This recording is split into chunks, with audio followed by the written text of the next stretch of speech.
thank you for the invitation, Mr. Guarnieri, and thank you, Mr. Hoven, for taking time out from your divinical studies to share your latest thoughts with us. I'm not here to defend the theory of evolution. I'm here to present a little bit of the evidence that supports the theory. It is supported by an overwhelming number of scientists, contrary to what Mr. Guarnieri has already asserted.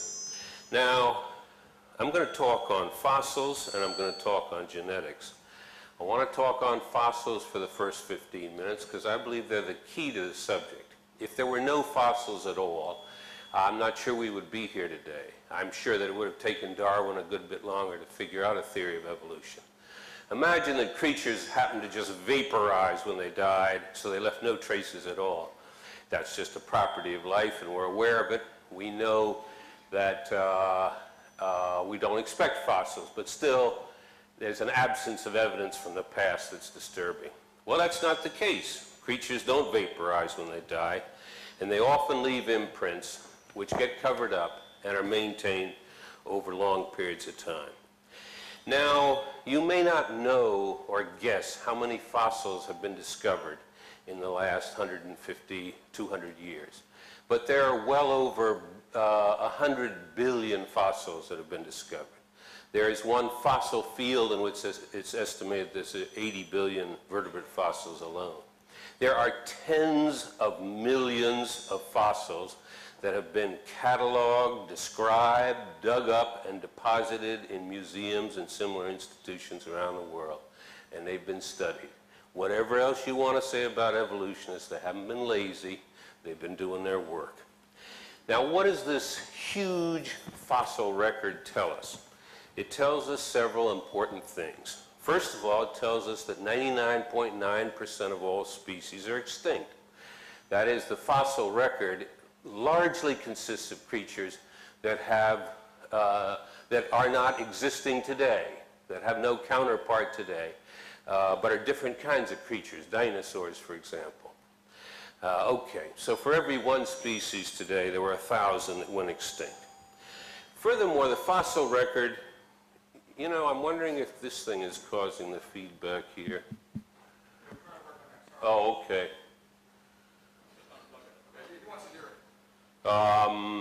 There's a little bit of kind of feedback loop here. Anyway, if you look at the fossils, they're organized vertically, with, as we understand it, the top layers being more recently deposited than the deeper layers, and with some exceptions, of course. The general rule is that simpler, more congruent, and smaller species are located lower down in the fossil record. By congruent, I mean species that fall in between species that you would find today, for example. So you can go back, and I'll tell you about dating in a moment, to about 150 million years ago, and you find that mammals converge on a mammal-like reptile. If you take all land vertebrates, they converge to a fish that resembles a coelacanth, a lobe-finned fish. Now, the third thing that's worth mentioning is this same pattern is found the world over, again with exceptions, but you can line up strata in Australia, you can line up strata in Europe, you can line up strata in North America, and you find similar sets of creatures as you go down similar levels. Now, this pattern alone, with no other argumentation, suggests at once evolution through time, because you expect creatures to begin small, simple, and congruent. You expect higher strata to be more recently deposited. You expect creatures to become more complex over time, to increase in average size over time, and to diverge, which is exactly what the fossil record shows. Now, in addition, we have a completely independent system for timing these fossils. And this is dating the systems that's been developed by geologists based on chemistry and physics. It has to do with the radioactive decay of unstable isotopes. So, for example, carbon-14 is produced, we know, in the outer atmosphere. It is taken up by living creatures, but it decays. However, in the living creature, it reaches a steady state because it's continually taking in new carbon-14, and these steady states are well studied. When it dies, it no longer takes in any calcium-14.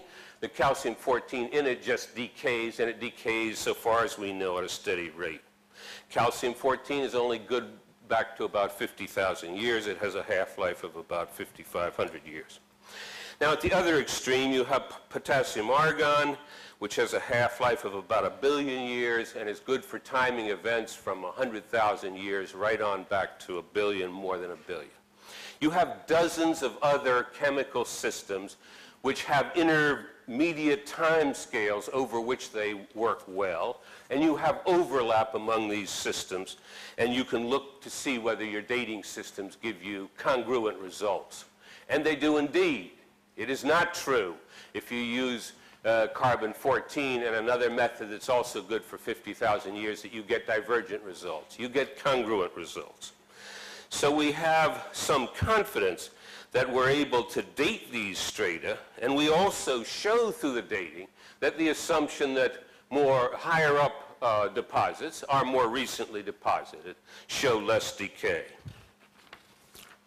The system even works for tree rings. There are trees that are 4,000 or 5,000 years old and whose age can be counted by rings, and by which you can check to see whether carbon-14, for example, is working. Now, at the time of Darwin, there was a sufficient fossil record so that devout Christians who were also serious scientists had to imagine 20 separate creations followed by 19 obliterations, the most recent creation being the one we're living in order to make it consistent with a simple-minded reading of certain sections of the Bible. After a while, it becomes easier to imagine that God lets the world evolve than to put him or her to the work of continually creating and saying, oops, I got that slightly wrong, destroy the whole thing, start over. You'd have to have tens of thousands of separate creations and one less obliteration to fit the data according to this theory. Now along comes this character, and he says, hey, I can solve this. What about the flood? So he imagines that the flood miraculously killed off the earlier creatures. Apparently Noah violated instructions because he discriminated against dinosaurs and other creatures with nostrils, didn't allow them on the ark. And then in one marvelous swirl, somehow deposited these dead creatures in this highly organized pattern we see repeated the world over. Now, this violates expectation if you think about these dead creatures swirling around in this dreadful flood. You'd expect heavier creatures to fall deeper, for example. You don't. The heaviest mammals are right at the top. The dinosaurs are 150 million years old. They're not way down there at the bottom at, say, 500 million. So this view is absurd on its face in just trying to describe the actual evidence we have on the existence of fossils. But matters only get worse if you take this thing seriously, and that's what scientists do, and they do calculations. So they say, okay, you want to believe in this? How hard does it have to rain in 40 days and 40 nights to fill this water up to the point where it can then explain all the fossils? Well, it has to rain about 11 feet an hour. By comparison, 1 inch an hour is a heavy downfall. 1 inch an hour for 24 hours causes hills to give way.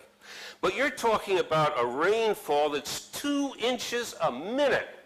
It's a rainfall you've never seen and can't even imagine. You'd walk out and splat. You'd be on the ground from that amount of water falling down.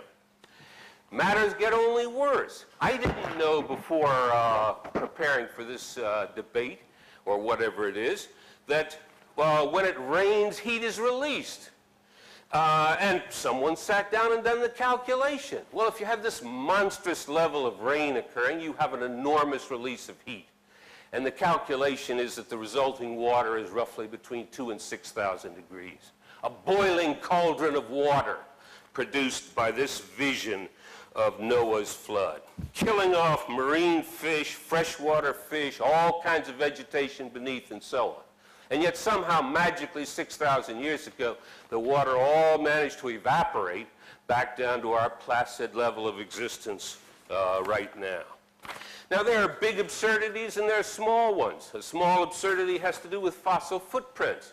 I've seen hominid fossil footprints in Olduvai Gorge dated to 3 million years ago, look human, but they're smaller. I've seen dinosaur footprints. I've seen bird footprints. How on earth are all these creatures able to leave footprints with this massive rain coming down, scouring whole hills down to nothing, but magically leaving fossil footprints? Then you've got other problems. The fossil records show that recent creatures in the fossil record just below the top are located where the current ones are. So you find marsupial fossils in Australia. Now how do you assemble these creatures? Noah sends word, I need 2 lions from the Serengeti, male and female. I need 2 kangaroos from Australia. And don't exhaust yourself on the trip here, by the way, because you've got a hell of a trip back. You're going to be walking on mud hundreds of feet deep just to get back to where you belong. And matters are worse still. What about disease? Almost all human diseases have to live inside humans. There are some, like malaria, that have a mosquito intermediate host, but the rest go just human to human.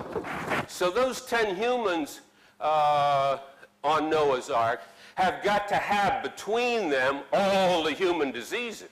Of course, if you've got a creative mind and unconstrained by reality, you can invent an ad hoc hypothesis for that. The diseases came from other creatures, but they left no remnants back in those other creatures. Our diseases do not resemble closely the diseases of other creatures, and the same argument that applies to us applies to every one of the other species on the Ark too. In other words, when they call for 2 lions from the Serengeti, they say, and be sure one of you is bringing half of all lion diseases and the other's bringing the other half. Sick unto death they have to be to maintain biological diversity of diseases.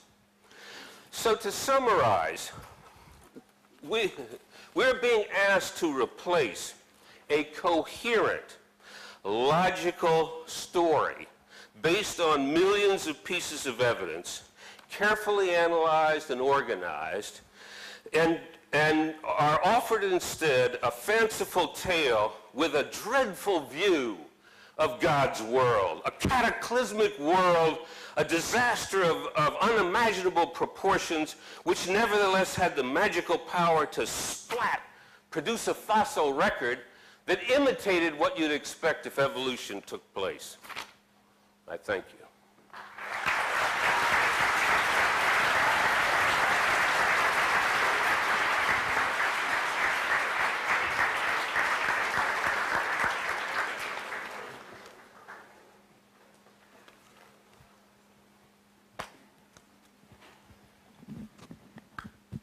All right, well, thank you. It is an honor to be here, and I appreciate Dr. Trivers coming. It is extremely difficult to find professors willing to defend the evolution theory. I've been turned down over 3,000 times. This has just had a few debates. I'm just a simple high school science teacher that is sick and tired of the kids being lied to in their textbooks. So we'll cover all the points that he made as time permits here. If I forget what, bring it up during the question-answer session. Okay, let's see. Let me present the creation viewpoint clearly and succinctly. So people say, you guys don't have a model that you offer. Yes, we do. It's very simple. God created everything about 6,000 years ago in 6 literal 24-hour days. This is the only possible way that I can see to explain what are called symbiosis relationships, where thousands of animals require certain plants or certain plants require certain animals. For instance, in the termite's gut, there's a little critter that lives in there that cannot live outside the termite. The termite cannot live without that little critter in there. Which one evolved first? And how did it live for millions of years without the other one? That is only one of literally billions of examples that can be found in nature that are best explained by a simultaneous creation just in a few short days. Then I believe there was a worldwide flood about 4,400 years ago that completely destroyed this planet. I think that's the only logical way to explain the fossils. There's a phenomena that takes place during floods called a cavitation, and another one called liquefaction. We can get into a bit more of that later. If you shake up a jar of dirt with water in, it'll automatically settle into layers for you. And it's interesting, during liquefaction, when if you go out to the beach, like I live in Florida, 6 miles from the beach, if you go stand knee-deep in the water, as the waves come by, the high part of the wave is higher and heavier than the low part of the wave. This presses down on the sand, and then when the low part comes by, it relieves the pressure. And if you go underwater with goggles, you can actually see the sand grains hopping up off the bottom. And particles are automatically sorted based upon their density just by the pressure of the waves coming past. During Noah's flood, you'd get a liquefaction problem that would be incredible because you'd have no continents to restrict the tides, and the tides would be probably a 200-foot tidal change during Noah's flood, explaining the sorting of the fossil record. Reptiles are found in the similar layer because reptiles have similar body density. There's a lot of reasons. We'll get into more of that later. So the Bible view teaches that before the flood came, the people lived to be 900 years old. There are thousands of legends from around the world of cultures talking about what they called the Golden Age, when people used to live to be 1,000. I mean, the Greeks talked about it, the Babylonians, the Sumerians, and the Bible certainly says Adam was 930 when he died, and everybody before the flood lived over 900 years. Reptiles never stopped growing, and as well as squids and most octopus and stuff like that, they simply never stopped growing. So I believe before the flood came, the reptiles grew to be huge, and dinosaurs were big lizards that lived with Adam and Eve in the Garden of Eden. Just giant lizards. And then Noah took them on the ark, probably babies. He was smart enough to figure out, just bring 2 babies. Be sure to get a pink one and a blue one, though. And so that's the Bible view, that dinosaurs were called dragons through most of history, since the word dinosaur wasn't invented until 1841. And people throughout the last 6,000 years have killed nearly all of them. There may be a few stragglers still around. There's certainly been an awful lot of sightings of various creatures, and that's the study of cryptozoology. There's a couple pictures of ones that washed up on the beach in California in 1925 on my website if you care to go there. So science means knowledge, to know. It is systemized knowledge derived from observation and study. There is no observation that tells us a dog ever came from a non-dog. Now, if you'd like to believe that, that's perfectly fine, but that is not science. Evolution, whatever it is not science. It is a religious worldview that people choose to believe in, and that's perfectly fine. You can believe whatever you want. But I, for one, am sick and tired of them taking our tax dollars to teach this religion in our school system. That's my take on it.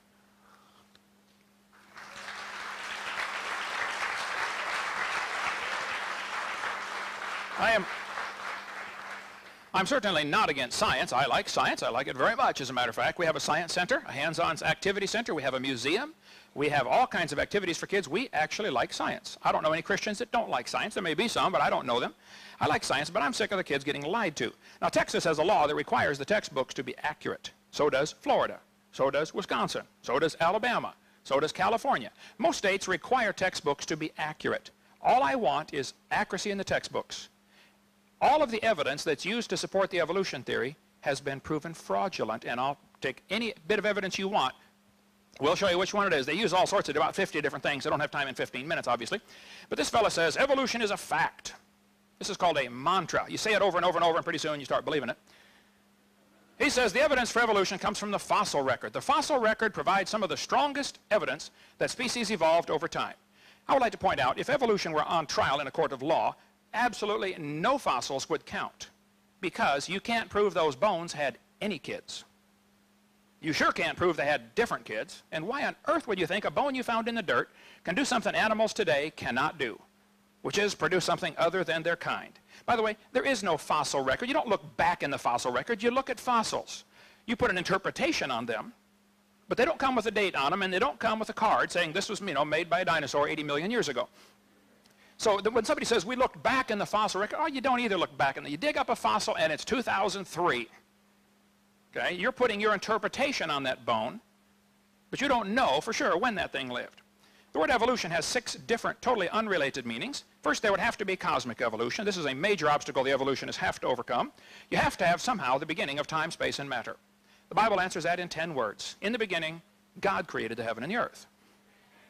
Then you have to have chemical evolution. I've never had an evolutionist tackle this one. I wish they would. Because if the Big Bang theory is true, the Big Bang made hydrogen and possibly some helium. Well, how did we get 92 elements, plus the synthetic ones? I know you can fuse them in stars, but then you can't get past iron with fusion. So you got a real problem here. And then we'd have to have stellar evolution. Stars would have to evolve.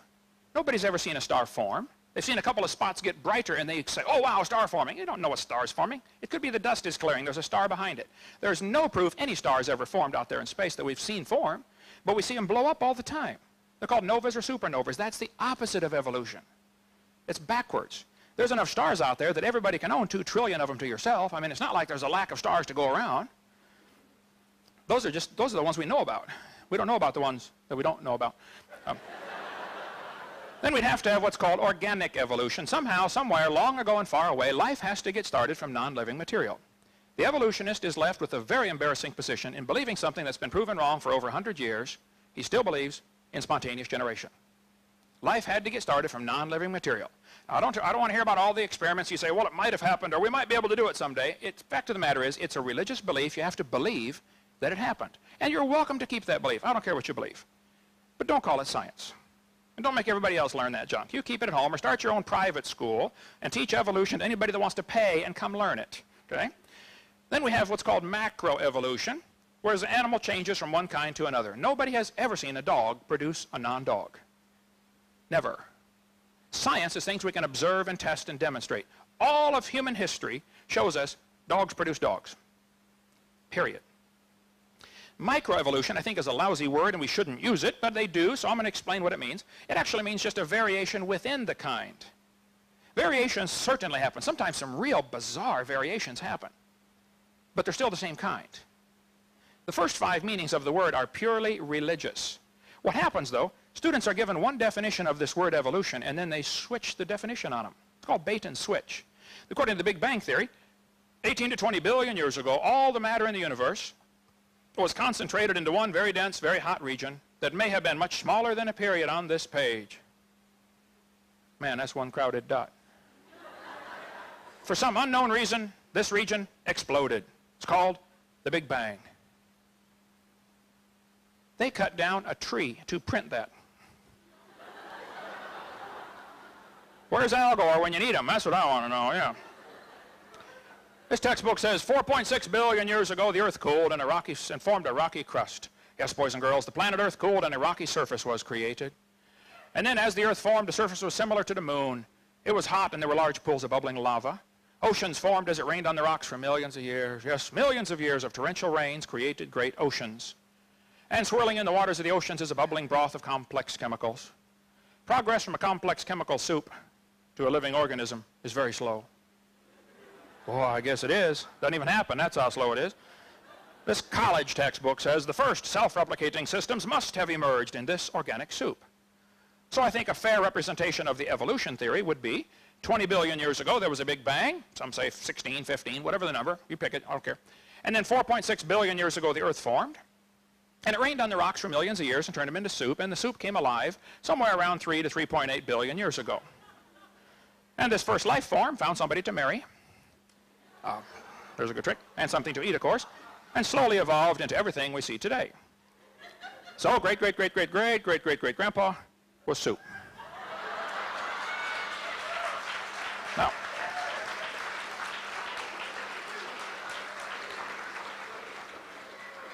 I spoke at a college in Boston one time, and they said I can speak to the college if their professors can ask me any questions they want, because they wanted to show the students how dumb the Christians really were. I said I would be honored to come for that. And so I got my charts out and told them what I believe. You know, 6,000 years ago, God made everything. 4,400 years ago, big flood. And then I told them what they believe, you know, 20 billion years ago, Big Bang, 4.6 billion years, Earth cooled down, et cetera, and we all came from soup. One professor said, Hovind, he said, there are 200 to 300 varieties of dogs in the world today. You mean to tell me that all those dogs came from 2 dogs on Noah's Ark? You expect me to believe that? I said, sir, would you look at what you're teaching your students? You're teaching your students that all the dogs in the world came from a rock.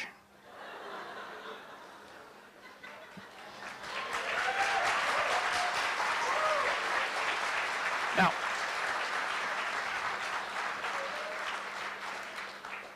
I spoke at one university, and afterwards this lady came up to me, and boy, she was angry. She said, tonight you said we believe we came from a rock. We do not believe that. I said, ma'am, calm down. You're going to blow a gasket here, man. I said, ma'am, do you believe in evolution? She said, yes, I do. I'm a professor here at the university. I said, okay, then where did we come from? She said, we came from a macromolecule. I said, and where did that come from? She said, from the oceans, from the prebiotic soup. I said, and where did that come from? She said, well, it rained on the rocks for millions of years. It was so cool. You could see it was slowly dawning on her.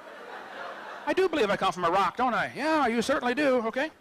Anyway, So that's what their theory teaches. 20 billion years ago, Big Bang.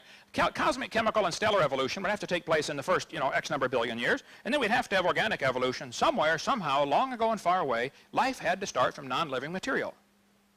This has been proven wrong for years. Francisco Redi, Louis Pasteur, come on, you guys are in the 14th century if you believe that. And then you'd have to have macroevolution where an animal changes to a different kind of animal. And finally, the only one that is scientific is what we call micro, or simply variations. That one is science. The first 5 are religious. Going just from micro to macro would take a giant leap of faith and logic. Okay? That's a fantasy based upon imagination. You got the other 4 stages too, by the way. This textbook says evolution is change over time. Now watch how they change the definition on the kids. Evolution, in other words, there is no doubt that living things have changed over time. Oh, now they jump down to living things. What happened to the first 4? You're just going to skip them and assume that they're part of science? They really much want to skip them. Then they say, evolution can be defined as a change in species over time. Well, now they're down to what I believe in. I believe species can change. But I believe the changes are limited. See, this is a lie, folks. That's not really what they mean by evolution. They want to suck the kids into believing in evolution by showing them an example of a little variation and then say, see, that proves the whole theory. Oh, it does not. It doesn't prove a thing. It proves dogs produce dogs, sometimes big, sometimes little, but dogs. All the evidence they give for evolution has been proven wrong years ago. Here's a textbook. Evidence from fossils. That's sheer baloney. No fossil counts. You don't know that that bone had any kids. Try that in a court of law, and a freshman law student will tear you apart on that one. Okay? Evidence from structure, molecular biology, evidence from development. Oh, everything they do has been proven wrong. There's no scientific evidence to support this theory except things that have been proven wrong years ago.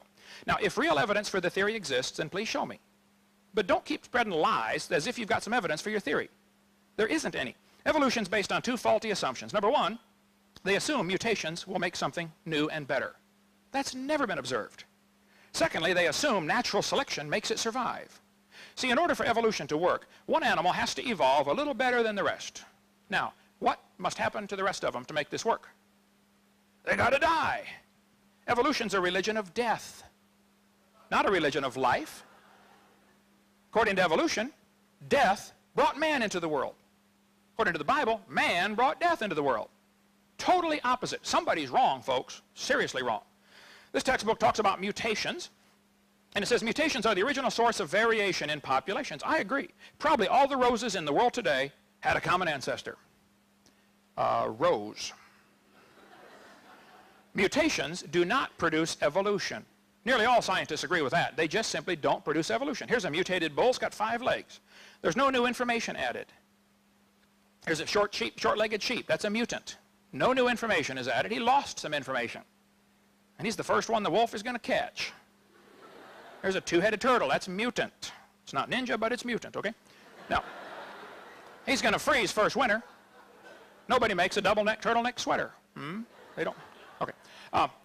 Scrambling up letters from the word Christmas will get you all sorts of different words, but you will never get Xerox out of Christmas. The letters aren't available. And scrambling up an existing gene code, which is what a mutation does not give you some new, improved information. It doesn't do it. This textbook shows the kids a 4-winged fly. And it says normal fruit flies have 2 wings. This mutant has 4, and by the way, it cannot fly. It says this rare mutation, like most mutations, is harmful. Now watch this. Beneficial mutations are the raw material for natural selection. Well, excuse me, why didn't they show us a beneficial mutation? Why did they show us a bad one and tell us about the good ones? Show me a good one. There's never been one. One professor said, oh, there's a good mutation. People in Africa that get sickle cell anemia cannot get malaria. I said, well, that's brilliant, sir. That's like saying if you cut off your legs, you can't get athlete's foot, you know? That's just brilliant. They tell the kids evolution and natural selection go together. This one says natural selection causes evolution. Oh, come on. Natural selection selects.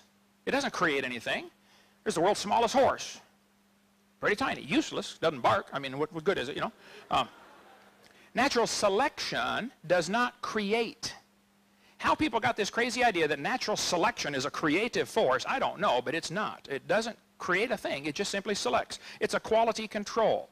And if we had time, we'd get into a lot more of that. Quality control does not change the car to an airplane if you select all the bad cars. Okay?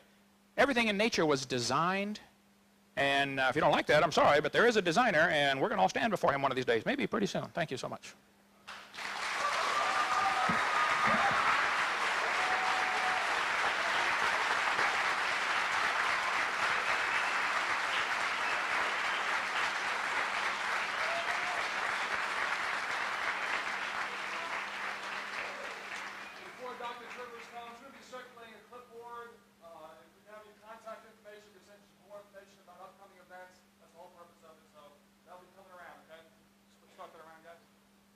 Dr. Trivers.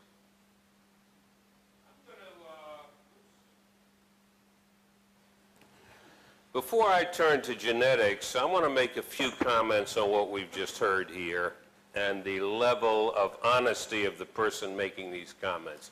Because this is someone who feels free to call other people liars and to use the word lie about a whole set of people and a whole set of activities. Yet he has some vulnerability on exactly that subject. Let's just deal with trivia first of all. Symbiosis requires simultaneous creation. That's nonsense. We have many numerous studies of symbioses beginning and in some cases symbioses breaking down, and you don't have to imagine simultaneously everything's in place in order to get it to evolve. That's an elementary error that's been around in some forms for over 100 years. He claims that evolutionary theory is not science, but is religion, because science, he says, is derived from observation and study, and since you can't actually observe a fossil change into a different fossil, then therefore your discussions on what you assume happened is religious. That's nonsense again. There are all kinds of observations you make and studies you make that lead to inferences and conclusions from which you can derive a given result. So that's fatuous, that we're talking about opposing religious schools. Now, regarding his infatuation with the term liar, I urge on you two websites that you can go to if you want a deeper knowledge of this. One is www.talkorigins.org, and that'll deal with very detailed refutations of the bizarre story he's peddling about how this universe came about. There is one that may appeal to some of you in this audience even more. It's called AnswersInGenesis.org. It is an explicitly Christian website, but it has a subsection called Arguments Creationists Should Not Use, and this is devoted to arguments that this character has used in the past and that are recognized as being dishonest in content and almost certainly dishonest in intent, including various kinds of lies he's told about Darwin's deathbed conversion, about Thomas Henry Huxley talking about free sex, a basking shark found off of Japan really being a plesiosaur, and so forth and so on. I don't have the time to deal with this kind of trivia, but I urge you, if you've got an interest in a slightly more mature Christian creationist approach, to check Answers in Genesis, or if you're interested in the evidence more broadly, to check talkorigins.org.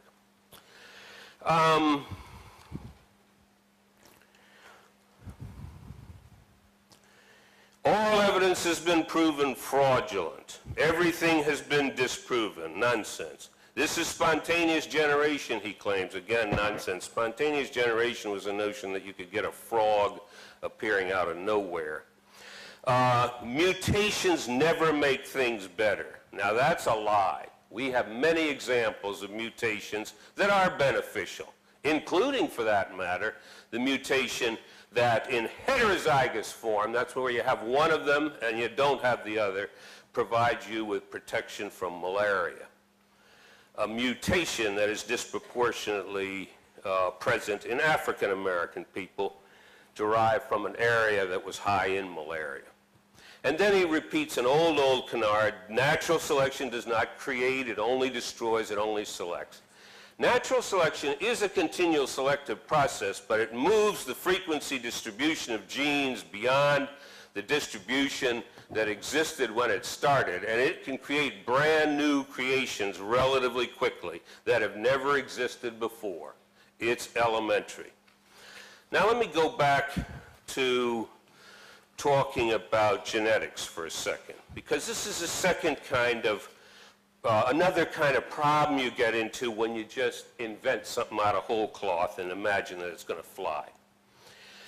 If you've got an ark full of 2 of each kind and only maybe 10 human beings, we know for sure they're going to have to practice inbreeding for a number of generations, Because you only got two individuals, let's hope it's male and female, the offspring have got to breed among themselves, the grandchildren have got to breed among themselves, the great-grand offspring have got to breed among themselves because there ain't any other individuals around. We know, and it's an elementary calculation, that it takes about 7 generations to wipe out all genetic variability. Now, this level of inbreeding imposed on all organisms has destroyed, it's destructive in the way he moans and groans about natural selection. It destroys genetic variability and it destroys knowledge. Now, 6,000 years ago this all happened according to him. That's about 200 generations since then. We have plenty of good observations through study that in humans you accrue roughly a new mutation per generation. So each of you in here can be happy that you're a mutant to some fair probability.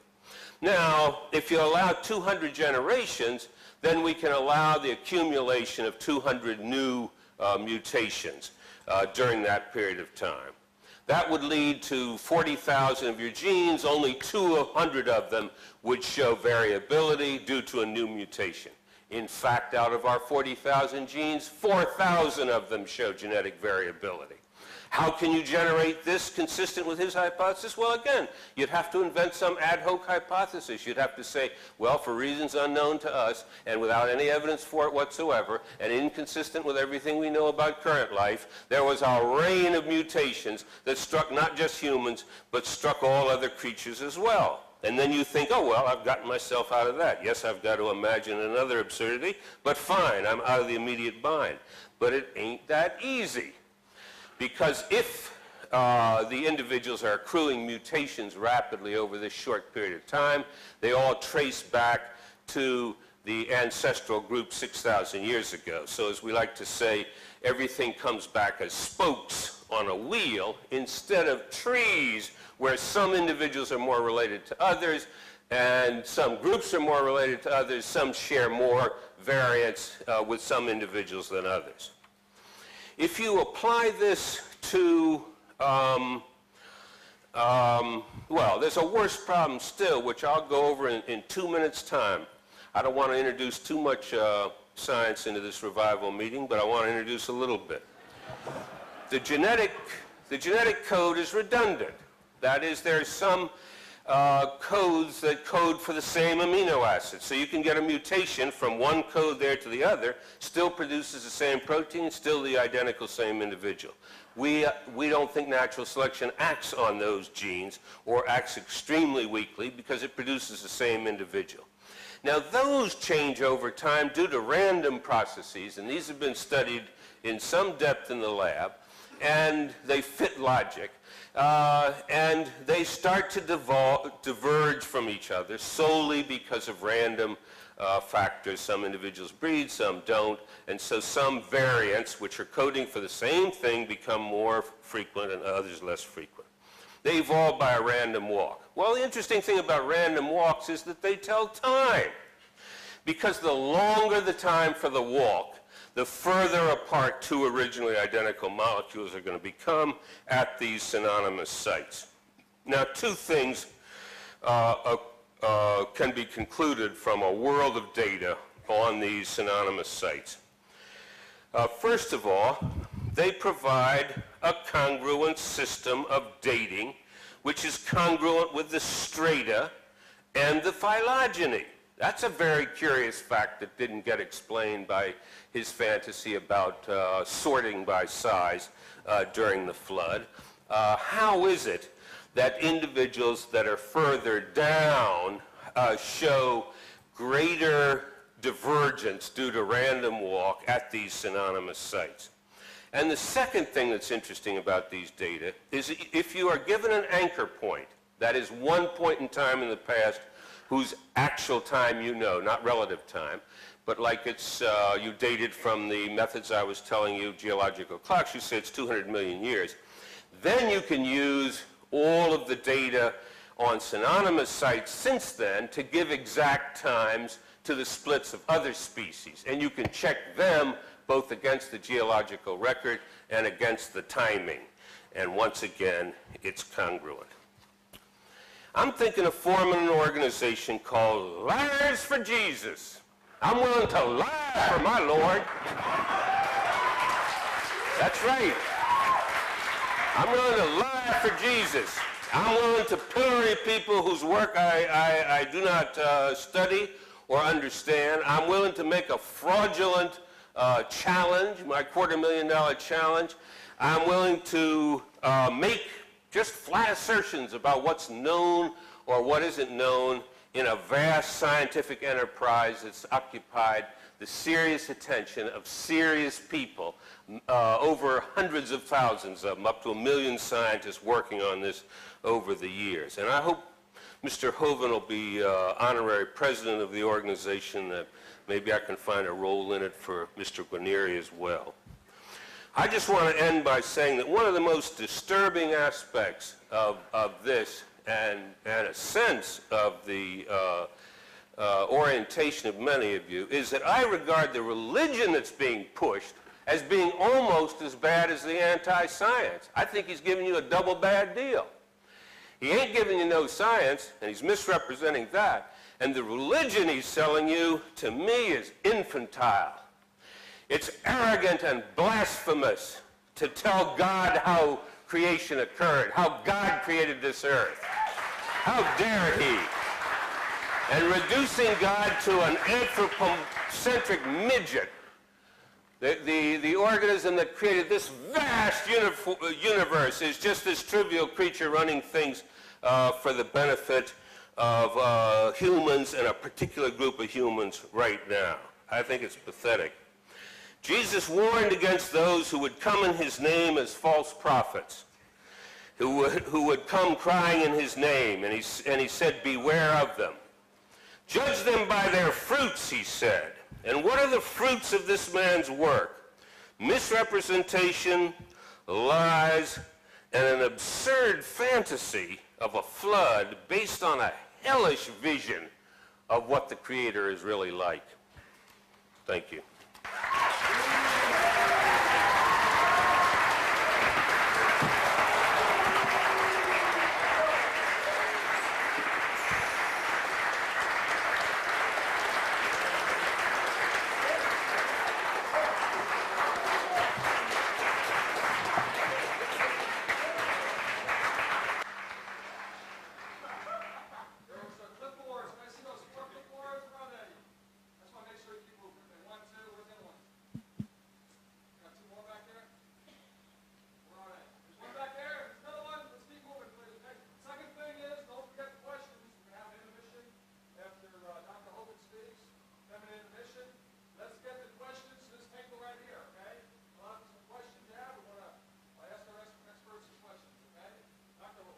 All right, thank you, sir.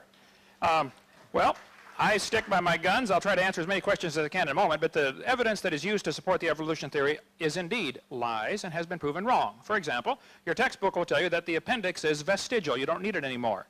That's a lie, been proven wrong years ago. The appendix is part of your immune system. If your appendix is taken out, you can still live. There's no question about that. You can live without both your legs and both your arms and both your eyes also. It doesn't prove you don't need it. The appendix, well, I got the wrong remote. Here's the problem. The appendix is part of the immune system. Anybody that studies biology or anatomy should understand that. See, there we go. You take your appendix out, you got a better chance of getting quite a few diseases. Sometimes that's the best option, but the appendix is not vestigial. That should not be used as evidence for evolution. This textbook says the whale has a vestigial pelvis. Many organisms retain traces of their evolutionary history. For example, the whale retains pelvic and leg bones as useless vestiges. The National Center for Science Education in Berkeley, this little storefront building, says that Bossy evolved to blowhole. This is how whales evolved, according to the National Center, whose whole purpose is to keep creation out of schools, to defend the teaching of evolution against sectarian attack. This was started by Andrew Carnegie with a grant because he loved the evolution theory and gave a bunch of money to support the evolution theory in schools. This textbook again says the whale has a pelvis, right here. The whales have a pelvis, vestigial pelvis, that serve no purpose. Whales have hind limb bones that have no function, this textbook says. Just imagine whales walking around, it's true. These are the bones they're talking about right there. These little bones are supposed to let us imagine that the whale used to walk around. Now, this one says the whale pelvis has no apparent function. The whale's pelvis is evidence of its evolution from four-legged land-dwelling mammals. Now, this is simply a lie. Those bones are part of the whale's reproductive system. The male and female whales have different bones there. Whales are pretty big, and that's part of the reproductive system. It has nothing to do with walking on land, and never did. Okay? Here's a 15.5-foot python snake skin I have in my museum. You can see if you look down near the anterior end, it has little tiny claws right there. One here and one here, attached to a little tiny bone that goes up inside the snake's body. Now, the textbook says, rudimentary hind legs of a python snake are supposed to be evidence for evolution. Those are not rudimentary hind legs. Those are used in mating. The snake can't talk. He can't say, scoot over, honey. And he doesn't have any arms, okay? This has nothing to do with a snake walking on land. They're so desperate for evidence for evolution that this becomes evidence for evolution. And it's not. Don't tell that to the kids. This one says humans have a tailbone that is of no apparent use, and this is part of the evidence for evolution. The vestigial tailbone in humans is homologous to the functional tail in other primates. Thus, vestigial structures can be viewed as evidence for evolution. I tell people, look, if you think the tailbone is vestigial, I will pay to have yours removed. There are 9 little muscles that attach to the tailbone without which you cannot perform some valuable functions. I won't tell you what they all are, but trust me, you need that tailbone. This guy says the coccyx at the small bone at the end of the human vertebral column, it has no present function and is thought to be the remainder of bones that once occupied the long tail of a tree-living ancestor. That is simply a lie, folks. It is not true. Why do we allow the kids teachers to teach that stuff? I don't know. Let me get to a few of the, what happened here? Oh, here we go. A few of the rebuttal thing here. Let's see. Oh, went too far. Here we go. No, wrong one. There, some points made. He said evolution is supported by an overwhelming number of scientists. The majority opinion means nothing in any argument, okay? The majority opinion can think the world's flat and can think that, you know, if you take your blood out, you get better, and the majority for 2,000 years thought big rocks fall faster than little rocks, and it's not true. They thought the planets go around the Earth, and that's not true. Fossils are the key subject. There's a huge number of fossils have been found. I agree. But none proving evolution. Fossils exist in the present. You can put an interpretation on them if you want, which is what happens with the evolution theory. 99% of the species are extinct. I don't know if that figure is correct or not. That depends on how you want to look at it, but still, that's the opposite of evolution. Extinction is the opposite of what you need. You need lots of new ones coming on. They're not organized, by the way, clearly, like as we can see later. Simpler creatures are lower in the fossil record. That's simply not true. All sorts of animals are found in all sorts of layers. Okay? There's quite a mixing of the fossil record. Carbon dating is good for 50,000 years. Well, carbon dating is fatally flawed. We covered that for an hour in video number 7. He said some of the people in Darwin's time said there were 20 separate creations. Darwin did indeed properly argue against a false teaching that was going around in his day. I don't teach that. This is a straw man, okay? I don't know any creationists today that teach that. There were some people in Darwin's time who said if there are 20 kinds of birds, then God must have made 20 kinds of birds. 20 kinds of finches, or 14, whatever it was. Darwin was correct to try to refute that particular false teaching. But nobody's taught that for over 100 years. So to bring this up now is a straw man, okay? It's not being taught. I never have taught that. He said Noah did not allow dinosaurs in the ark. He discriminated against them. That's not true. I said earlier Noah did have dinosaurs on the ark. I believe he took reptiles, which are, dinosaur means terrible lizard. It's what the word means. How much rain to cover the world? To take 11 inches per hour. This is another straw man argument. He's assuming that all the water comes from rain, number one. The Bible doesn't say that. It says the fountains of the deep broke open. Most of the water came from inside the earth. Secondly, you don't have to cover Mount Everest. Mount Everest wasn't there. The Bible says in Psalm 104, after the flood, the mountains arose, the valley sank down, and the water rushed off. I don't know how much rain there was, but it didn't have to get, he set up a whole straw man and say, well, take 11 inches per hour, and that would produce X number of thousand calories and all that kind of stuff, the 2 to 6,000 degrees, and it would cook everything. This is setting up a straw man and attacking it. I don't know anybody that says that in the creationist viewpoint. Most of the water came from inside when the fountains of the deep broke open, and that's why we have all the fault lines today. The earth is busted up into plates.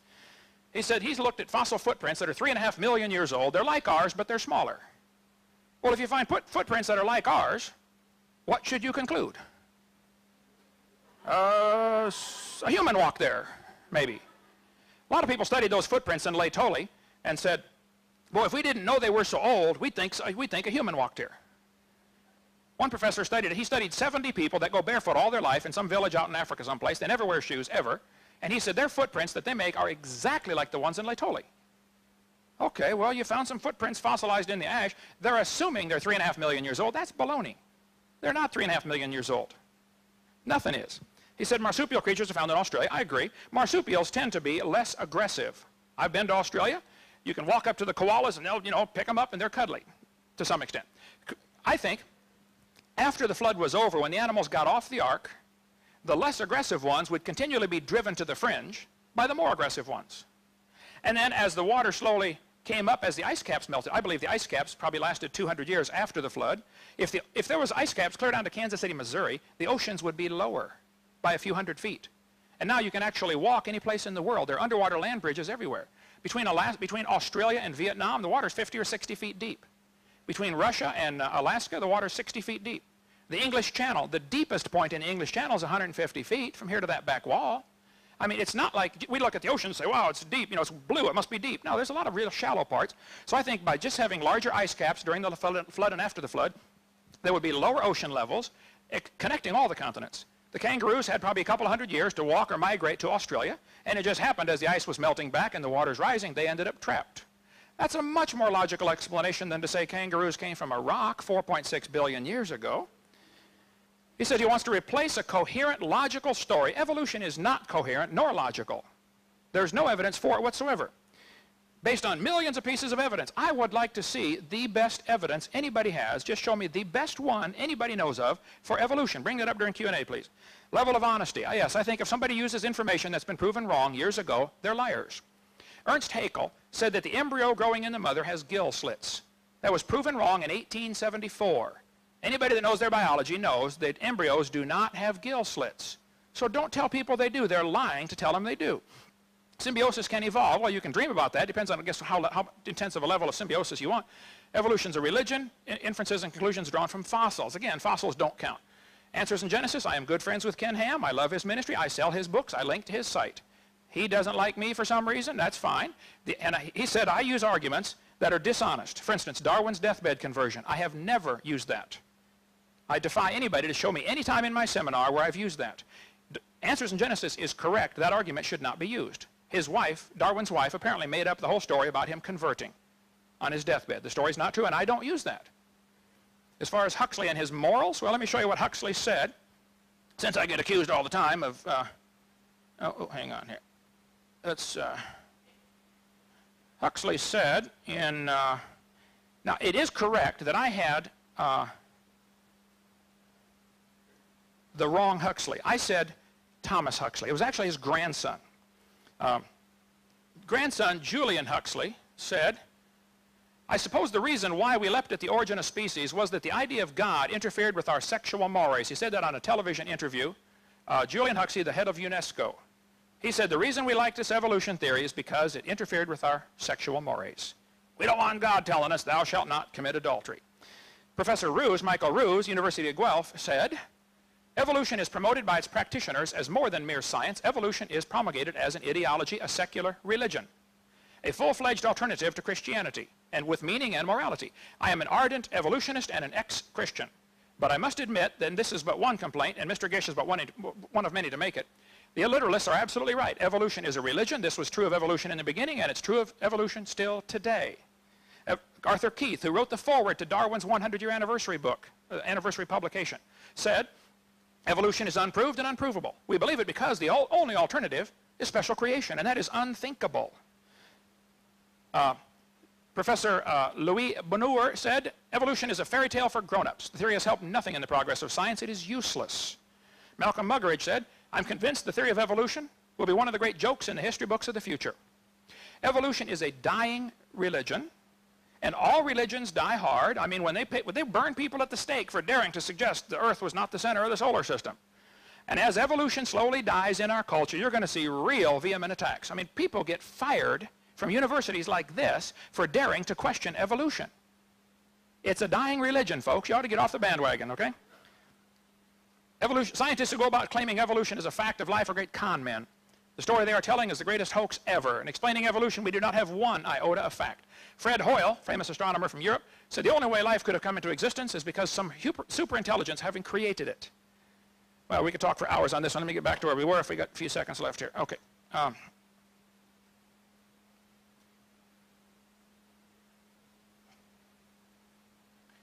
Let's see. get to where we were.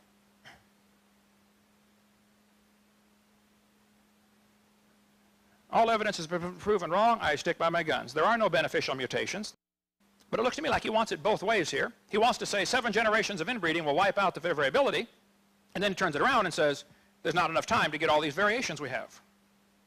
I think he's arguing out of both sides of his mouth there. Oh, I cover, let's see, I did not get into some levels of some other examples of lies in the textbooks that are used to support the evolution theory. How much time? Textbooks tell the kids that the horse evolved from a 4-toed horse, okay? This biology book admits this included much repeated gradual evolution of the modern horse has not held up to close examination. 50 years ago, G.G. Simpson, a very famous brand name evolutionist, said the evolution of the horse family was unintentionally falsified. It's been proven for 50 years the horse story that's in your textbooks is not true, but they're still teaching it. Simpson said the uniform continuous transformation of the horse series basically did never happen in nature. But they say they have evidence. This is one of the best evidences used for evolution. Darwin considered this the best piece of evidence for his theory. He said the embryo growing in the human has gills. This textbook says the presence of fish-like structures in embryos of different species shows that these animals have evolved from fish and share the basic pattern of fish development.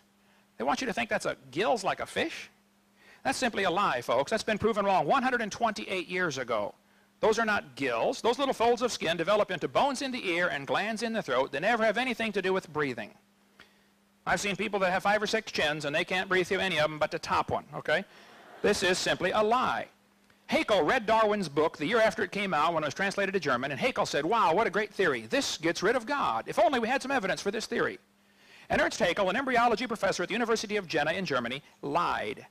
He took a drawing of a dog and a human, and he lied, he changed him, he made them look alike. Here are the actual drawings, these are his fake drawings. He changed all sorts of things to make them look alike.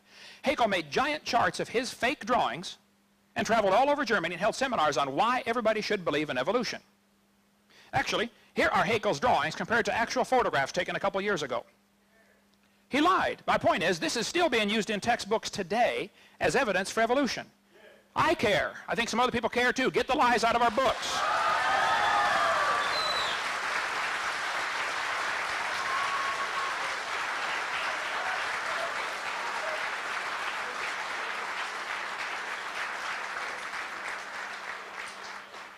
My point is, if you have some evidence for evolution, then show me. But don't lie to the kids. Don't tell them the embryo. Officer, if you can keep it in line, please, okay? I don't want to have to waste my time. We'll be glad to take questions, okay? But grow up a little bit, wait your turn, okay?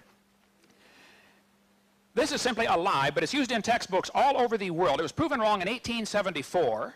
Here it is in a 94 textbook. Here's another 94 textbook. Here's Tim Barra still teaching it. Ken Miller still teaching it in a 1998 textbook. I could talk for hours. I debated Ken Miller. Here's a 98 textbook used in Pensacola, Florida, still teaching the same lie. This one says they suggest evolution from a common ancestor because of the presence of gills. This is simply not true. Here's a 2001 textbook used for junior high saying that the similarities provide evidence that these 3 animals evolved from a common ancestor. Now look, that's not true. They don't provide such evidence. But the books teach this over and over and over. It's in books. I've been to 30 countries in all 49 states. It's in books all over the world, folks. They're teaching the same thing. They're saying it's not a human yet. It's a human at conception. Every doctor knows that. They teach it doesn't have gill slits. This is baloney. So if you have evidence for evolution, show me, but don't lie to these kids. Come on. We can go for hours and hours on lies in the textbooks. All I want is very simple. Get the lies out of the books. Then the books will be fine. There's a lot of good science in the books. We're not against science. But we're against supporting a lousy theory with false ideas, that's all. Let's just teach the truth. Teach science to the kids, and I think you'll find evolution will have to slowly slip through the cracks, and that's what they're really worried about. Thank you so much.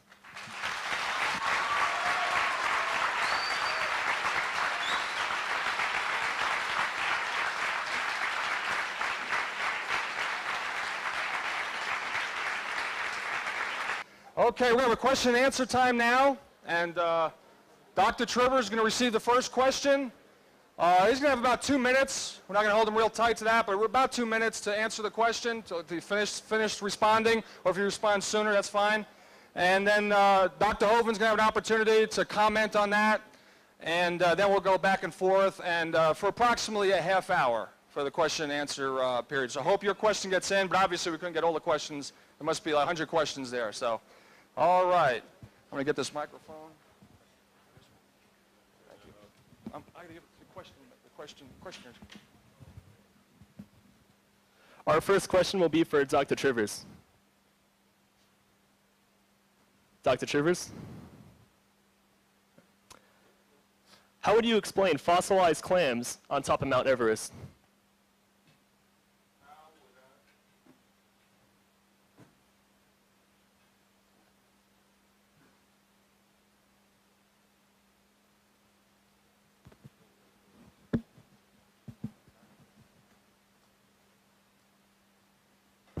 Oh, I see. Okay, now it's working. Question is, how would I explain fossilized plants on Mount Everest? And assuming there are fossilized plants on Mount Everest, I wouldn't have any great difficulty. What's that? What did I say? Fossilized clams. What did I say? Huh? Yeah, what did I say?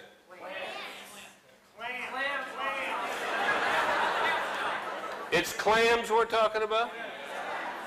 Oh, okay.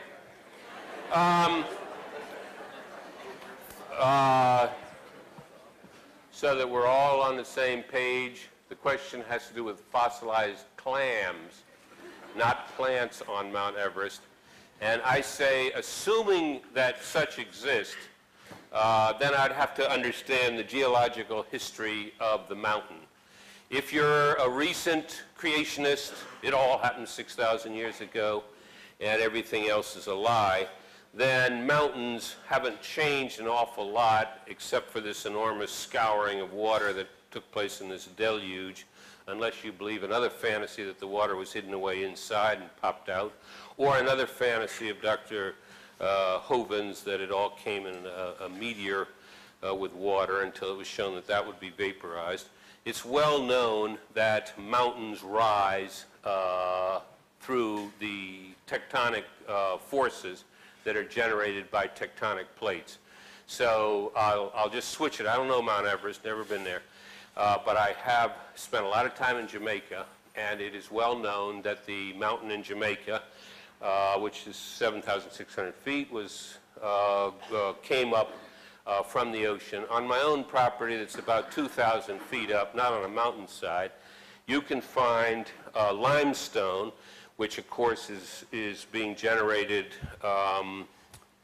by living creatures in coral reefs. And within the limestone, you can find clams and other kinds of marine creatures, and in some cases you can find ones that don't exist now. In fact, if you study the whole structure of the area I live in, you see repeated areas of limestone, just as you would expect if the earth was rising. And as it first comes above the water, you've got these coral reefs forming, and then as it continues to rise, those coral reefs are above water, they dry out and become limestone. Thank you. Dr. Hoven? Okay, here's a public school textbook saying climbers reaching the top of Mount Everest plant their victory flags over the remains of animals that once lived in the sea. It's a simple fact that the top 3,000 feet of Mount Everest is indeed full of sedimentary rock loaded with seashells. Here's an article from the paper last year, 2 years ago. Paleontologist, whatever his name is here, rests on a giant fossil oyster found in Peru. More than 500 giant fossil oysters were found 2 miles above sea level, some of which are 11.5 feet wide and 661 pounds. Well, interesting. These oysters are in the closed position. Petrified clams in the closed position are found all over the world, including the top Mount Everest. Now, when a clam dies, it opens. You can walk along the beach and find a billion seashells. You hardly ever find a matched pair, and you don't find them closed if they're dead. They open, the muscle relaxes, it's just a natural response. So I think the best explanation of petrified clams, and sometimes they're found up to 10 feet thick, solid petrified clams, jammed in there, closed and petrified. To me, it's not a problem. The flood would have underwater, what are called turbidity currents, mudslides underwater, move incredibly fast. There was one turbidity current that cut the transatlantic cable years ago. They said it had to move 70 miles an hour underwater, the mud flow. I think during the flood in the days of Noah, you would get incredible turbidity currents that would bury beds of clams, and when they wake up dead, they can't open.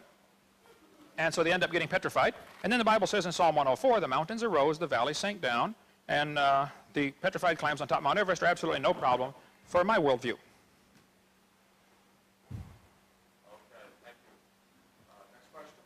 Next question is for Ken Hovind, Dr. Ken Hovind. Please explain the assumptions in carbon-14 dating. I have about, so, who knows, 5,000 or 6,000 or 7,000 slides in my presentation. So it would really help if you ask the questions in the same order that I have the same in the answers, you know. Carbon dating is based on quite a few obvious assumptions. I'll give you a quick analogy. I covered this for an hour on video number 7 if you want to get the good detail. If I asked you to fill a barrel with water, but I had drilled holes in the barrel, while you're filling it, it's leaking. At some point, you're going to reach a stage called equilibrium. You can't fill it past that point unless you speed up the intake or cut down the outgo. The atmosphere is receiving carbon-14. It's actually being manufactured by radiation striking nitrogen, and it's turning it into carbon-14, which is a radioactive isotope, unstable, lasts 5,730 years, according to most scientists. Well, at some point, the Earth's atmosphere would have to reach equilibrium. If you just created a brand new planet Earth, stuck it out there, poof, got it spinning around the sun. Willard Libby did quite a bit of study on this. He invented carbon dating. And they said it would take about 30,000 years for the atmosphere to reach equilibrium. In other words, it's being created and being destroyed simultaneously. So within 30,000 years, the atmosphere would equalize. Then Willard Libby said, well, we know the Earth is millions of years old. Mistake number 1. Therefore, we can ignore the equilibrium problem. Mistake number 2. Earth's atmosphere has still not reached equilibrium. Radiocarbon is forming 28 to 37% faster than it's decaying. Carbon dating is an excellent proof the Earth is less than 30,000 years old, probably much less than 30,000 years old. When you go to date animals to test their age with carbon dating, you get really wild numbers. I don't have time to go through all the other assumptions based on like the rate of burn, etc. But I can just give you a few examples showing you that it doesn't work. Living mollusk shells, carbon dated 2,300 years old. Freshly killed seal, carbon dated 1,300 years old. Shells from living snails, carbon dated 27,000 years old. This guy said if a carbon date supports our theories, we put it in the main text. If it does not entirely contradict them, we put it in a footnote. If it's completely out of date, we just drop it. This guy says no matter how useful it is, the radiocarbon method is still not capable of yielding accurate and reliable results. There are gross discrepancies. Their chronology is uneven and relative, and the accepted dates are actually selected dates. The whole blessed thing is nothing but 13th century alchemy. It all depends upon which funny paper you read.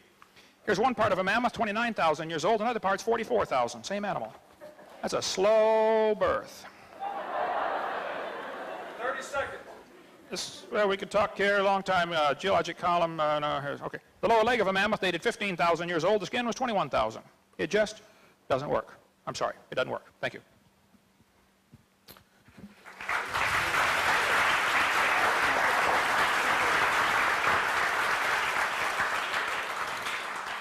Dr. Trivers.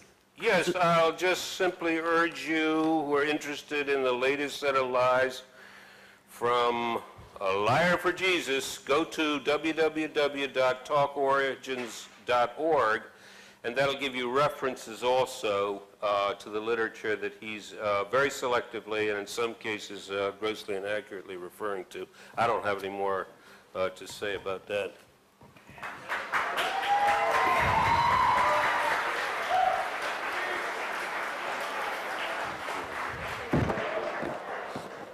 Question for Dr. Trivers. As a scientist myself, I would like to hear evolution's explanation for trees that stick vertically up through many sedimentary layers that evolution says were deposited over millions of years. I don't know the phenomenon you're referring to. Fossilized. Oh, my Lord. Whoa, my God. He doesn't know a phenomenon, but I'm honest. That's all I got to say. I don't know the phenomenon he's referring to.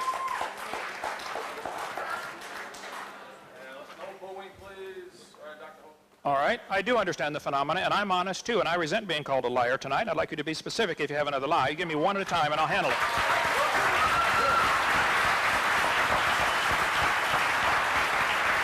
You're a liar when you say no one has found a single beneficial mutation. You're a liar when you're saying that someone with a beneficial mutation has to mate with someone else with a beneficial mutation.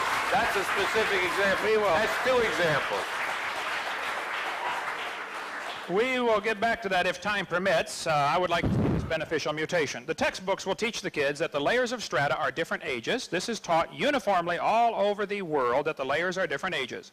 And yet all over the world, in Germany, France, British Isles, Nova Scotia, California, and several eastern states, petrified trees are found in the vertical position running through multiple rock layers. Yellowstone has 27 consecutive layers of these trees at Specimen Ridge. Standing trees in the petrified trees in the standing position running through multiple rock layers is proof positive the layers are not millions of years different in age. In central Alabama, there's a large coal field right there. You can talk to Dr. McDonald, who's a geologist who works there in that coal field, and he will show you dozens of petrified trees that were found standing up, running through multiple rock layers. The kids have been taught for years that the Blue Creek and the Mary Lee Formation are different ages, and yet when you put all the fossils together, you get sample A, B, C, D, E, F, G. You can prove positively those layers formed quickly. Petrified trees 30 feet tall found in Cookeville, Tennessee, standing up. Joggins, Nova Scotia is famous for its petrified trees in the vertical position. They're called polystrata fossils. Why students are taught, why people are allowed to teach that each of those rock strata are a different age, I don't know, but they are not. It is not common sense. Sometimes the trees are upside down running through many rock layers. Well, They are not, the rock layers are not different ages, but the whole theory of evolution rests on the assumption that the geologic column is accurate. And that was proven, that was developed by Charles Lyell and others back in the 1830s, way before there ever was a carbon dating, potassium argon dating, or rubidium strontium dating, or any other thing else. Okay? Okay, next.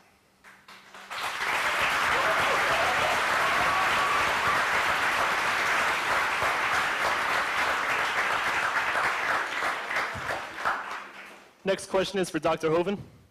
The Avimonmus is a bird-like dinosaur that supposedly had feathers. How would you discount this as transitional proof for evolution from reptiles to birds? Okay. The question, did dinosaurs become birds? The Bible says God made the fowl on day 5, he made the reptiles on day 6. Evolution theory is exactly the opposite. Reptiles came first and then birds. This guy says dinosaurs are alive as birds. It's absurd.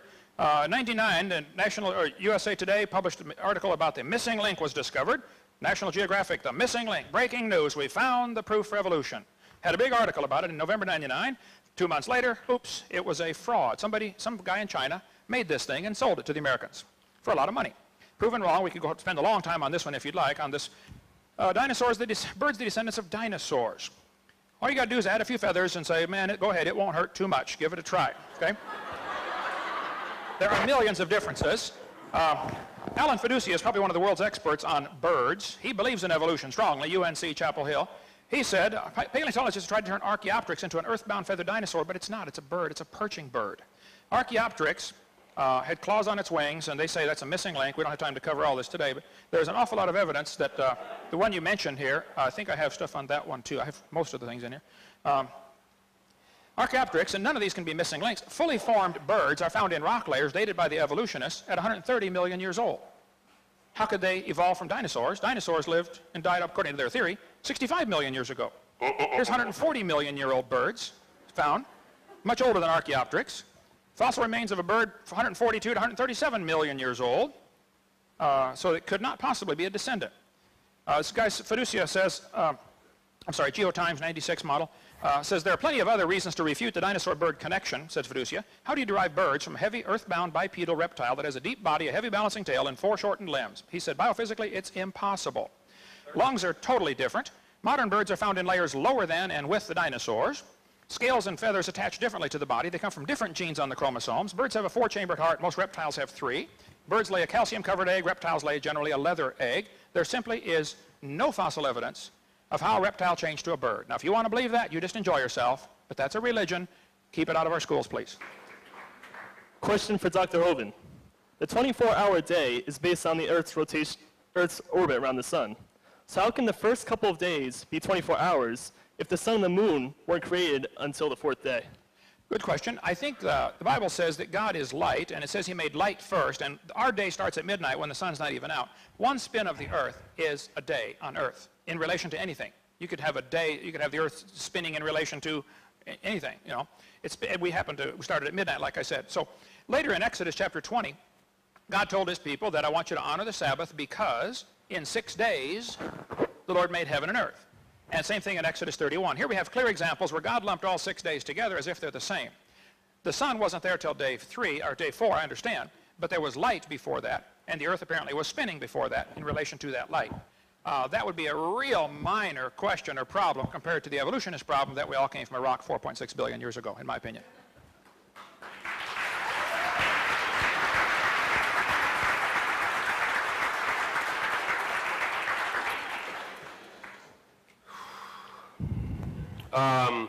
I'll say two things. The answer to that question is too trivial to go into.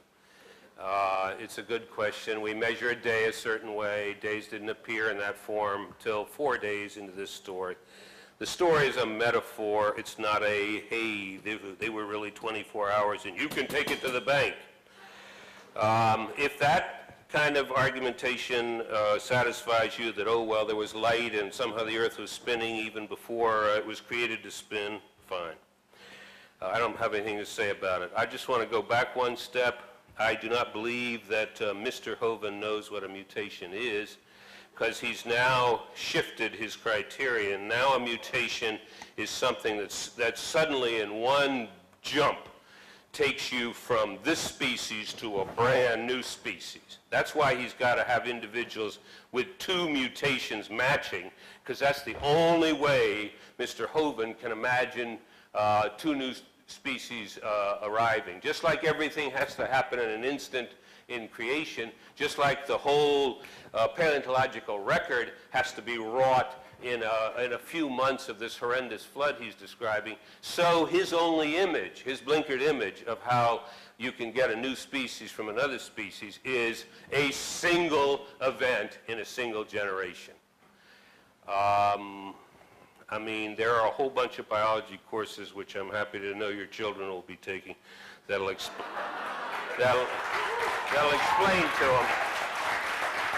to them how that works.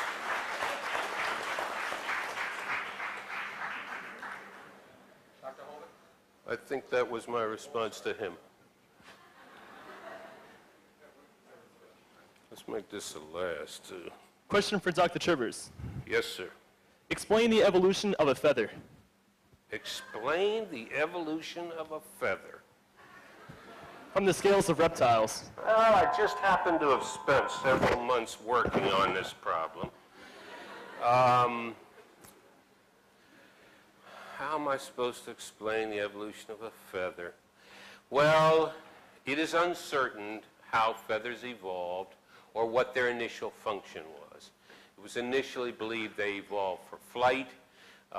It later seemed more logical, and there was, again, some fossil evidence that was consistent with it, that they may have evolved for thermoregulation and later achieved a role in flight. They're believed to have evolved from scales of a reptile, and I'm not a bird anatomist, and I've not spent my life concerning myself with every single detail of every single creature, including, in particular, the details as to how feathers evolved. All right. This biology book says very clearly, bird feathers evolved from the same scales that protected the reptiles so well. Bird feathers are unbelievably complex. Feathers and scales are both made of the protein keratin, but that proves a common design engineer, not a common ancestor. Battleships and forks are both made from iron. It doesn't prove one evolved from a tin can. It proves iron is a good substance with which to make things, okay? And the designer used keratin to create all kinds of things. 1996, Journal of Evolutionary Biology, volume 9, page 140. Hang on. At the morphological level, feathers are traditionally considered homologous with reptilian scales. However, in development, morphogenesis, gene structure, protein shape and sequence, and filament formation and structure feathers are different. Clearly, feathers provide a unique and outstanding example of evolutionary novelty. Now, the guy still believes in evolution. We'll try to fix that. But he says they are unique. They did not evolve from scales. They're just too different. If somebody wants to believe they did, that's perfectly fine. And if you go back and listen to the tape, you'll see several times he said, well, we believe it might have happened or, could have happened or something like that. That's fine. I don't care what you believe. It's not science. It's a religion. Face it. Admit it. It's a religion. If you want to believe that, great. You teach that at your expense to your kids. Don't teach that at my expense to my kids. That's all. Thank you.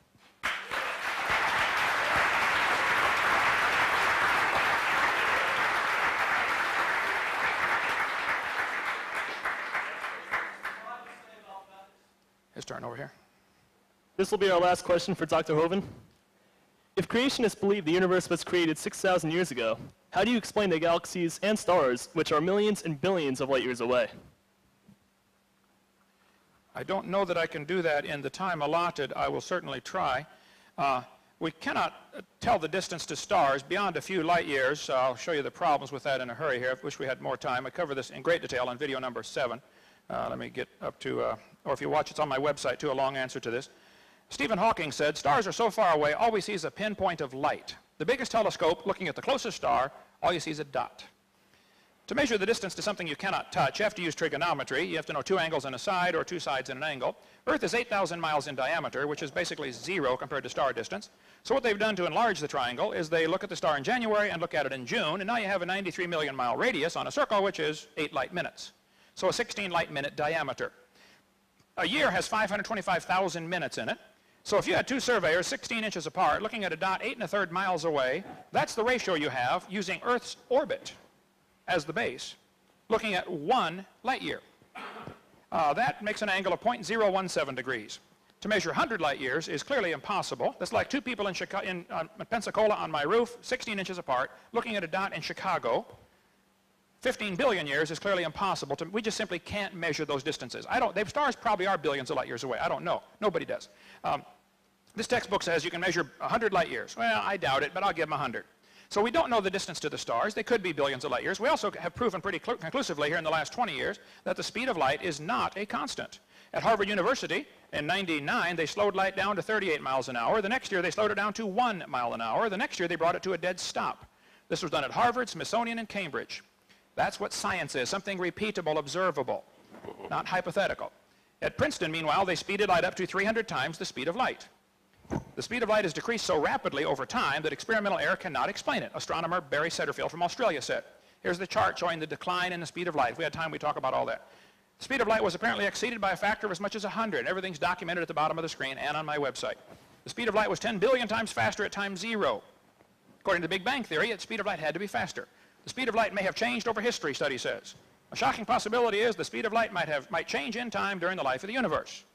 Now, 2002, August, Sydney, Australia, said the speed of light may not be a constant. The speed limit of the cosmos is being questioned. There's a new book out called Faster Than the Speed of Light. Thirdly, I think that God made a mature creation. Adam and Eve were full grown. The trees were full grown. It has to be that way. You don't want to make 2 babies and put them in the Garden of Eden and give them a package of seeds and say, here, plant these quick. It had to be mature. A light year is a distance. It's not a time. So if a star is 10 billion light years away, that's a distance. That's not a time. It's 10 billion light years. That's a distance. I don't know how they missed that. The speed of light is not proven to be consistent, so why would star distance have anything to do with the age of the universe? God could have made it, yesterday, if he wanted. I think he made it 6,000 years ago. Everything mature, fully formed, fully functioning. That's my answer. And how'd they say that on American? That's my final answer. There you go. Sorry. Okay.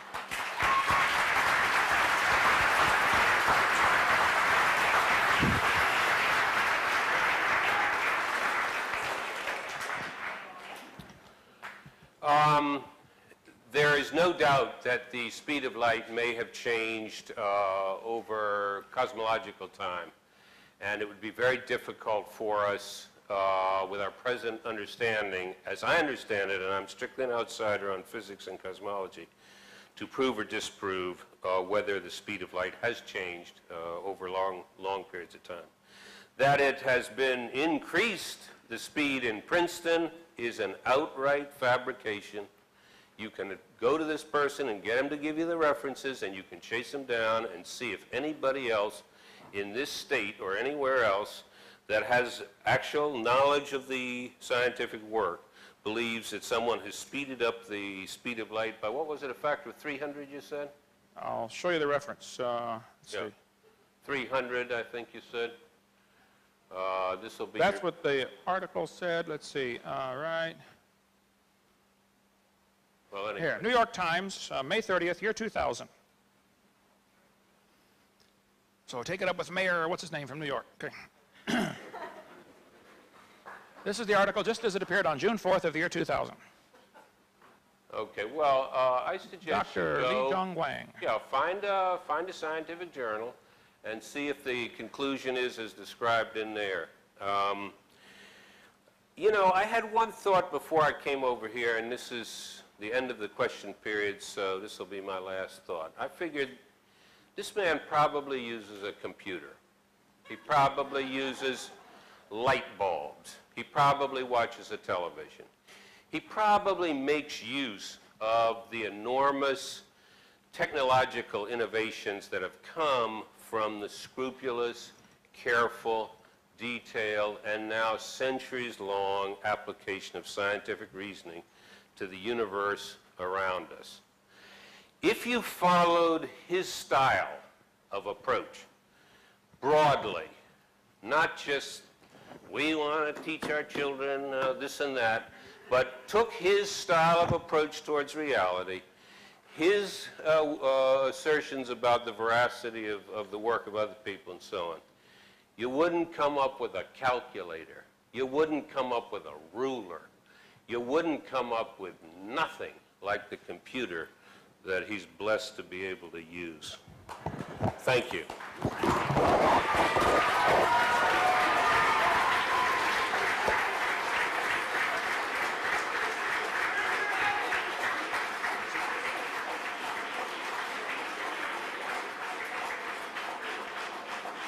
Dr. Trivers, an opportunity for some closing comments. Dr. Hovind, some closing comments, please. I certainly enjoy science. I have nothing against science, but the idea that we wouldn't have computers if it weren't for evolution is simply ludicrous. Evolution has...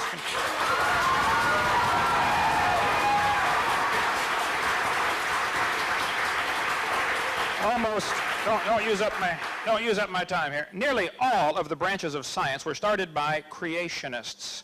It's the evolutionists that came along and like a leech began to suck the blood out of a valuable science over the last 20 years. Nearly all branches of science were started by creationists, not by evolutionists. I defy you to find me one scientific advancement because of the theory of evolution. The evolution theory is useless. It's not only useless, it's dangerous. We teach the kids they're an animal and then wonder, why do they act like an animal? Well, duh.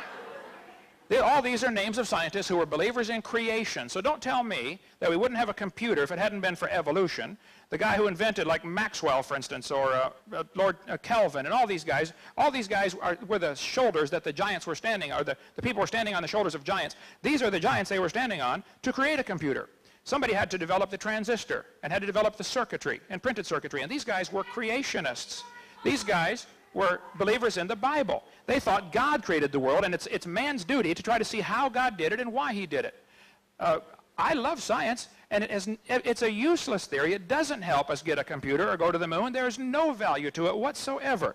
And I resent the implication that all scientists believe in evolution, because they don't. The guy who invented the MRI is a creationist like me. There are thousands of scientists who are creationists. Many are indeed afraid of losing their job, because there's a real prejudice against those who don't believe, who don't bow down to the sacred cow. I'm sorry, here, let me find the right one here. I'll give you some examples here very quickly, since these are closing comments here, about some scientists who were wrong in past. Here, many examples of that.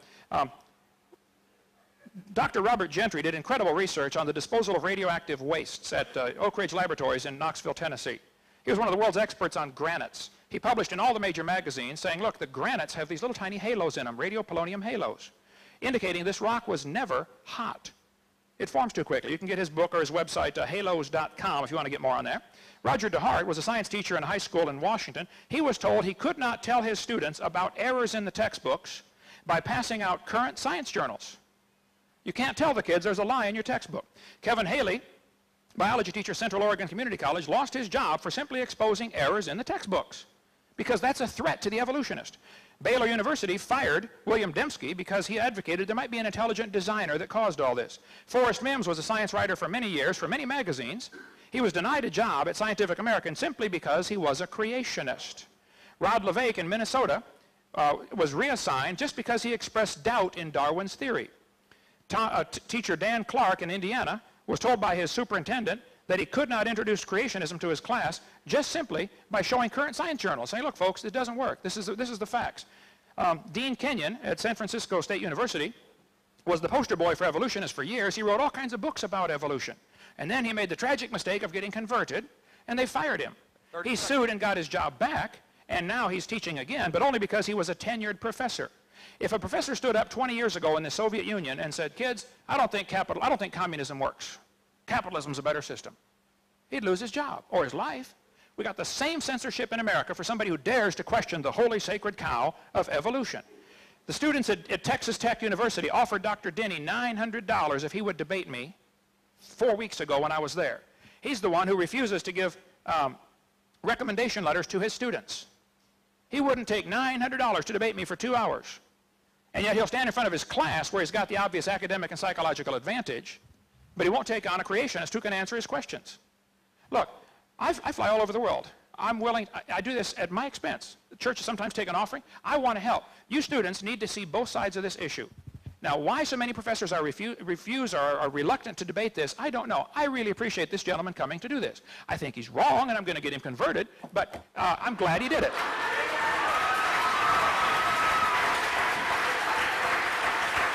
So, I would say, these are my closing comments, I'm sorry. God created this world in 6 days, whether you like it or not, and you're going to stand before him and be judged by him one of these days, whether you like it or not. God created it, he owns it, he makes the rules, and we're going to stand before him. You better get ready for that day. Thank you.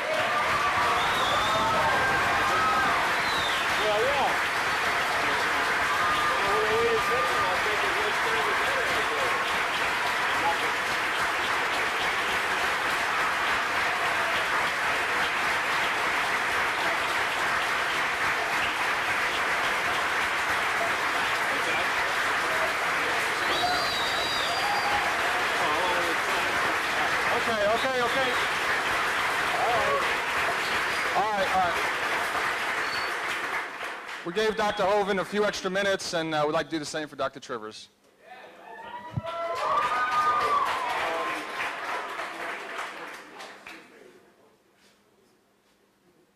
Let's see.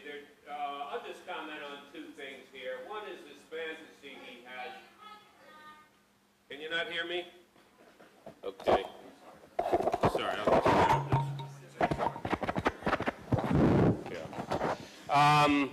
I'm just going to make two comments on what he said, and then make a third comment maybe. One is this fantasy he has that there are a huge number of scientists out there who are scared to come out of the closet and admit they're creationists because they're going to lose their jobs.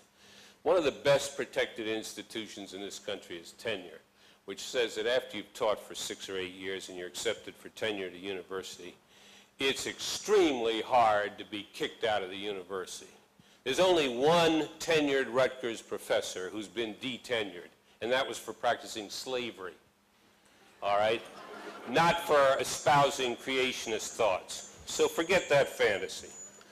The second thing that I don't want to waste my time illustrating here is that he makes the assertion, let's just call it a falsehood to protect his feelings, that there's not a single useful thing that's come out of evolutionary biology, and that's just lack of knowledge on his part, or pure bigotry, or some unique combination of the two that he's found comfortable to live with.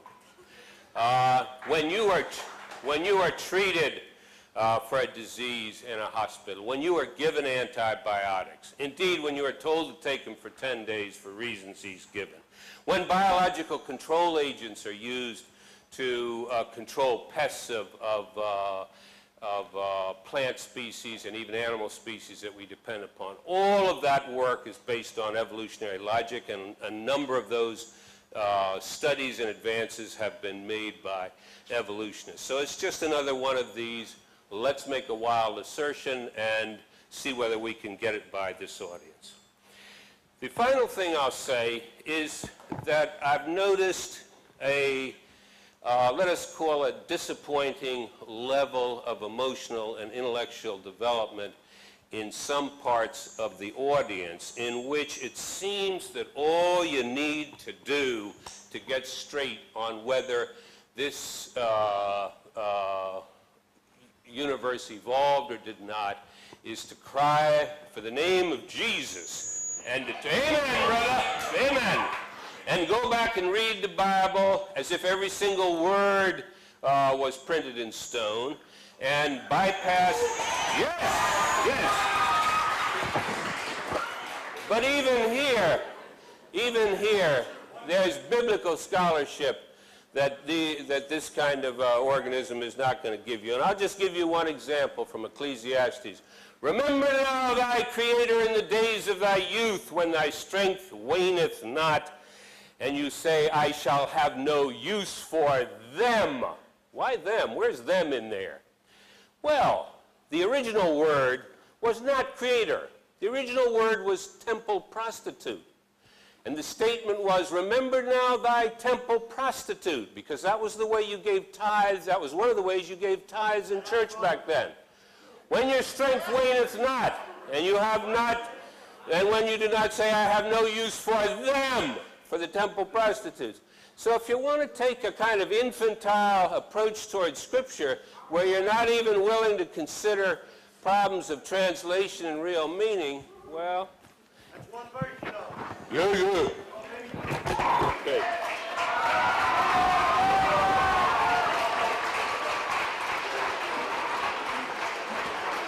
Hey, both speakers have done an outstanding job. Let's hear it for both of them, huh?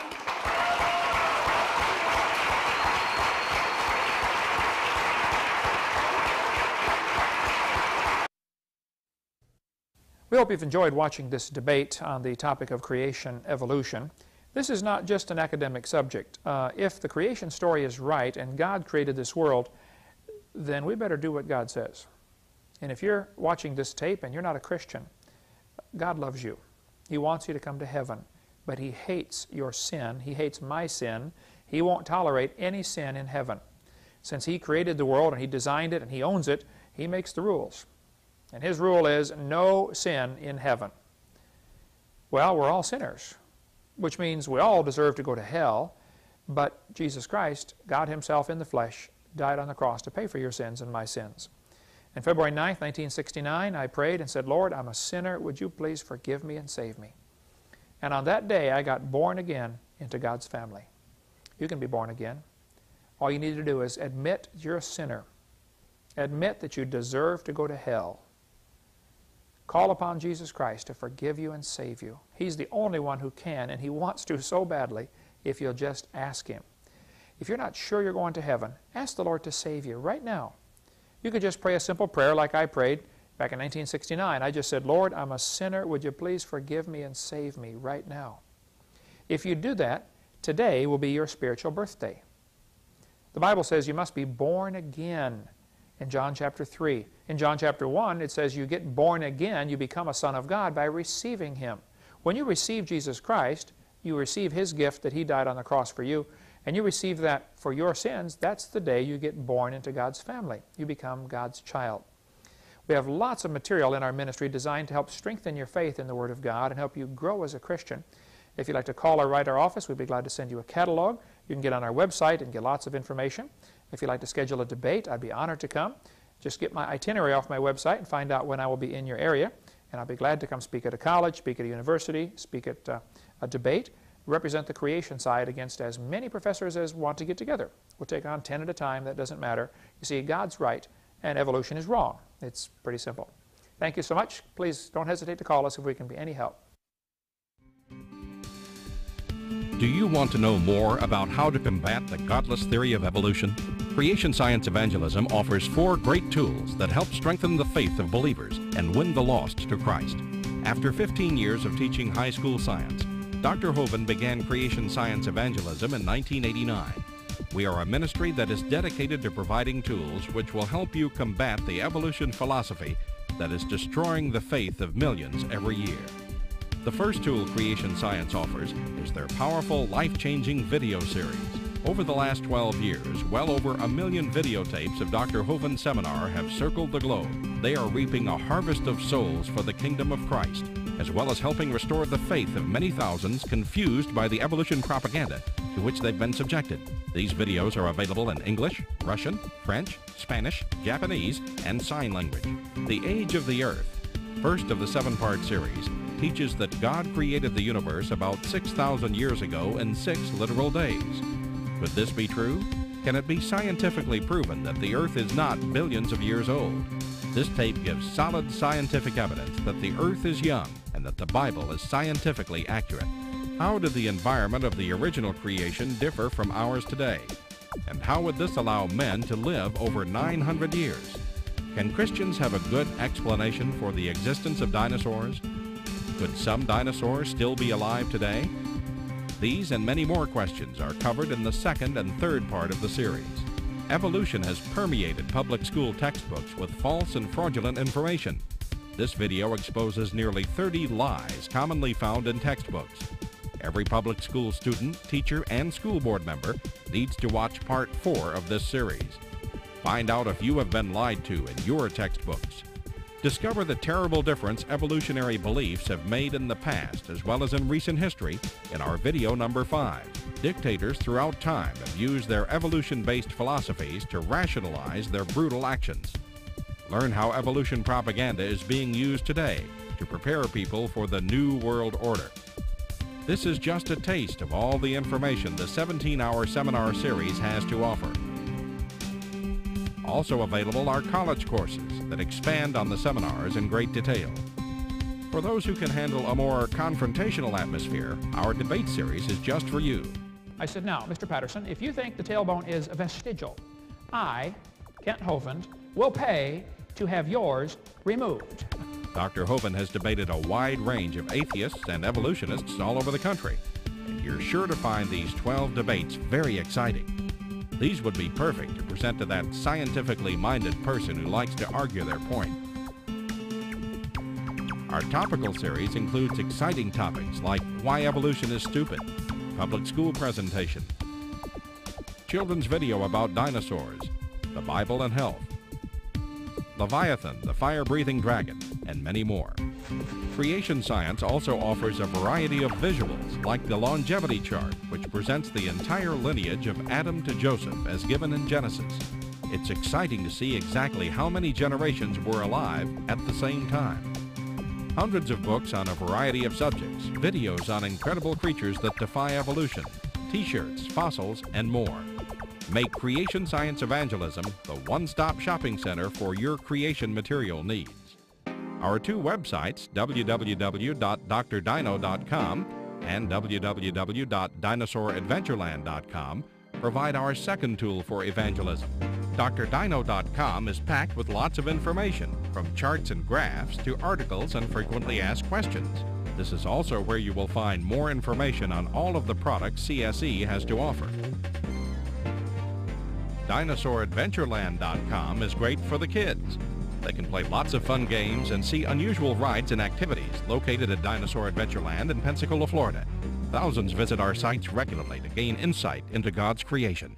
The third tool available to you is the live seminars conducted by Dr. Hovind and his son Eric. Since 1989, Dr. Hovind has held seminars and debates in hundreds of churches, schools, and universities in 49 states and 30 foreign countries. His fast-paced, illustrated seminars cover diverse topics, such as evidence for a young Earth, how long Adam lived, dinosaurs living with man, where races came from, radiometric dating, and much more. Our fourth tool is the new, exciting Dinosaur Adventureland. Many thousands have come from all across America to visit our museum, creation bookstore, science center, and theme park, where God gets the glory for science. Our unusual swings, rides, and activities each have a science lesson as well as a spiritual lesson. Captivate everyone from age 4 to 94.